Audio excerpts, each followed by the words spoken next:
आपने लिखा, मेरी इच्छा आपको गुरु धारण करने की है और आपसे दीक्षा लेके अपना जीवन सार्थक बनाना चाहता हूँ। वैसे पहले से मेरे कोई और गुरु भी धारण करने को किया था।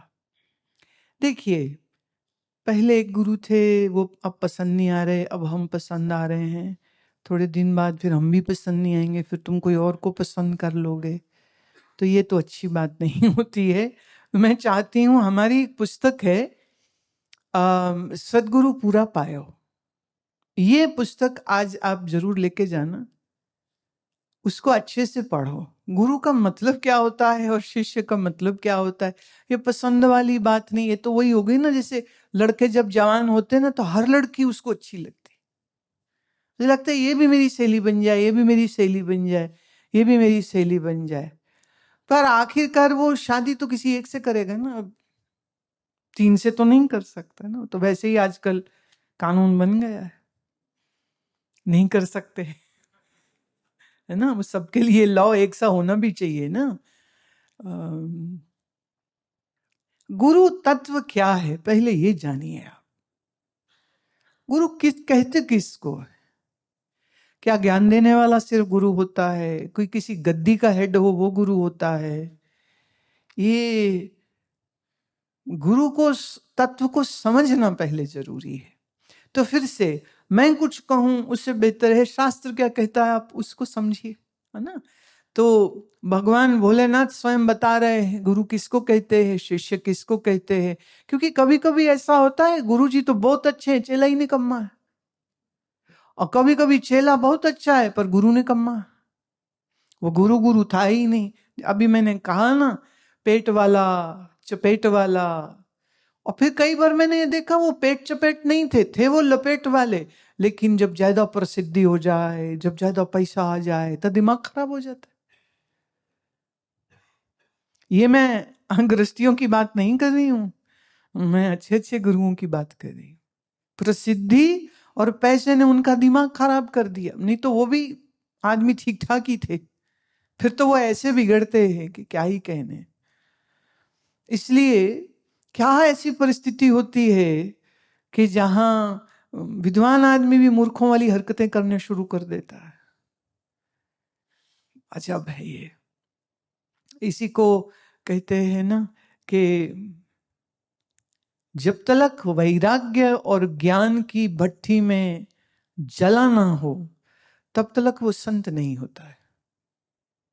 और जब तक संतत्व ही पूरा ना हो, वो गुरु कैसे हो सकेगा? जो जो स्वयं कभी किसी का शिष्य नहीं हो पाया, वो किसी का गुरु भी कैसे हो पाएगा? और फिर ड्रामा उनको करना पड़ता है, हम तो सिद्ध ही पैदा हुए थे, हमको तो किसी गुरु की जरूरत ही नहीं थी, हम तो पिछले 10 जन्मों के सिद्ध हैं। अगर तुम 10 जन्म से सिद्ध हो तो अभी काहे मारे मारे फिर रहे हो अपनी सिद्धि का बखान करने के लिए? कि जीवन में तृप्ति है नहीं, संतोष है नहीं, और बड़ा होना है, और बड़ा होना है, और मशहूर होना, और पापड़ बेल रहे हो तुम दुनिया भर के। जो खुद ही भूखा है प्रसिद्धि का, धन का, शक्ति का, गुरु नहीं है वो, संत नहीं है वो। जो सत्य में स्थापित है, जो सत्यनिष्ठ है, जो सत्य शास्त्रों का बोध रखता है, हम संत उसको कहते हैं। प्रसिद्धि का संत होने से कोई लेना देना नहीं ना, बिल्कुल भी नहीं, बिल्कुल भी नहीं। इसलिए मुश्किल यह है कि लोगों को ये बोध सबको जरूर लेना चाहिए, गुरु कौन होता है, गुरु की परिभाषा क्या है, संत की परिभाषा क्या है।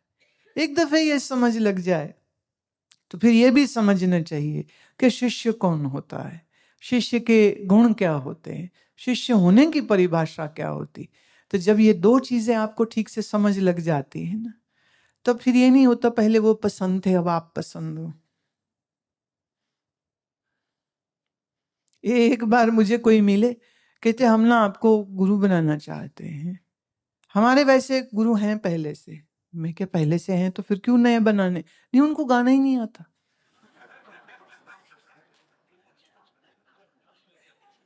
मैं अब ये क्या बकवास है?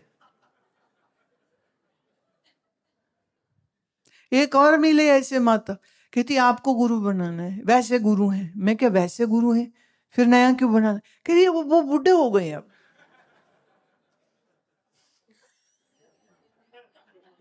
आप जवान हो। ये 20 साल पुरानी बात। कहते आप तो रहोगे, वो जाने वाले हैं, तो अब आपको गुरु बनाना है। मैं जय हो। अरे एक और इंदौर में मुझे मिले थे, कहते गुरु हैं पर आपको बनाना है। कहती वैसे हमने आपके सारे ऑडियो टेप अपने गुरुजी को दिए और कहा सुनो इनको और सीखो, और आप ऐसे बोला करो। मतलब चेले गुरुजी को ट्रेन कर रहे हैं। हम तो मतलब लगे कि अब हम हंसें कि रोएं, क्या बात बोल रहे हैं। बोले हमने अपने गुरुजी को कहा है आपको तो भजन भी गाना नहीं आता है, आपको तो वेदांत भी नहीं आता है। एक और मिला था अमेरिका में मेरे को, मुझे कहता है आप तो योग भी बताते हो। मैं हाँ। कहते हमारे गुरुजी को तो आता ही नहीं है।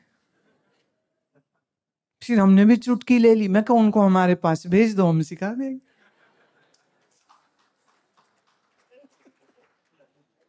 अजब।